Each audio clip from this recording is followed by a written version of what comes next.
Hey Phyllis, Anderson here with another movie update time. And today I have 3 versions to go through. Bad, decent, and awesome. So start with the worst movie of this collection, and in the top is the best movie. We'll start off with Another Earth. It's not very much of a science fiction film. It tries to be, but doesn't really hold up. As an independent movie, you have different things you must think about, and unfortunately this movie focused on the wrong things. It focused on the characters only, and not about the story or how it was supposed to get together. I don't, quite honest, care about the main characters. I think they're stupid and morons. It's just a very boring, cliché story that I just couldn't fell for. I'm sorry, this movie was a waste of time, and I was very disappointed after watching this film. Another on the bad movie list is Shanghai. Definitely a film that has potential, and unfortunately goes down the hill. The movie is very complex with a lot of characters, and it's very hard to know what is going on. Even though it has good actors, it just doesn't save the film.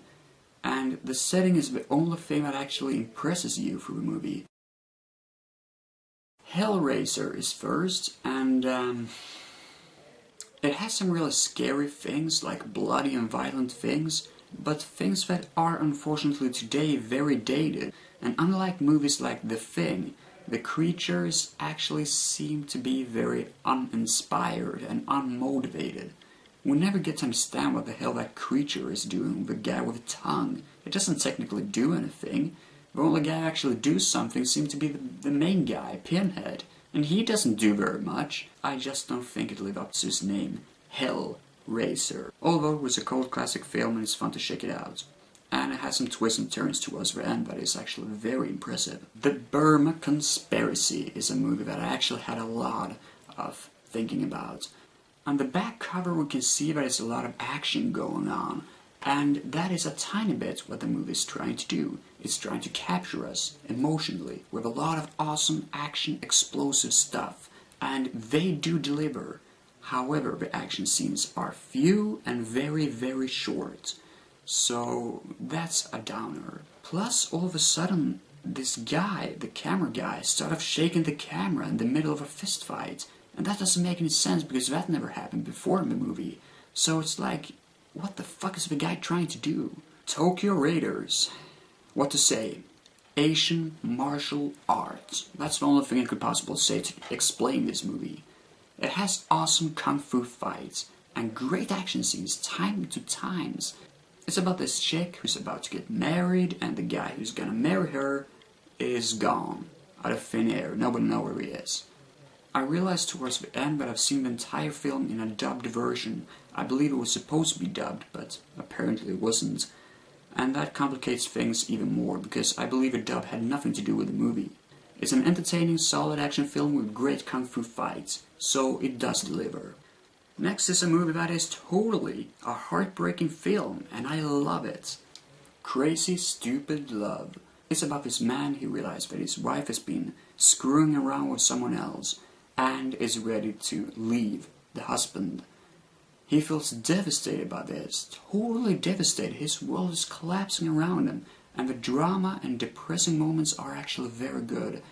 However, I'm afraid that this movie becomes more of a comedy, and then it pans out to be a comedy, it just sort of loses everything a little bit, and it doesn't become so trustworthy, especially towards the end when he had this speech about love. But the way to those moments are actually very, very funny. And Ryan Gosling as one of the gentlemen in this movie is very, very amusing to watch. Children of Men. This is definitely a movie that is worth to check out. The way the camera moves around and pans around is great, and definitely worth to see this movie only because of that. It's a great war-afflicting story in a science fiction environment. Great thriller. Exit Speed. That starts like a thriller. They go full-out war towards the end, and I love that. We get shotguns, bazookas, explosions, and a lot of badass blood and violence and gore. That is amazing. So this movie is a big thumb up.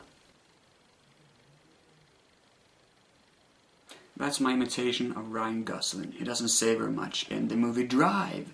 Anyways, I love this movie. This is one of the few movies where you don't need to introduce main character to a known name. In fact, the only thing you need to do is to have a character that has some depth around him, and a story that actually evolves around him and his personality. He's so mysterious that we actually care about him, and that is a smart idea. Hang on there, buddy, this is going to be a ride of your life. Cliffhanger. I love this movie. I think it was amazing. Movies today need to check out movies like this, because this movie had amazing action scenes. So it has a lot of thrilling experiences, and it really goes to the max, sort of like Die Hard.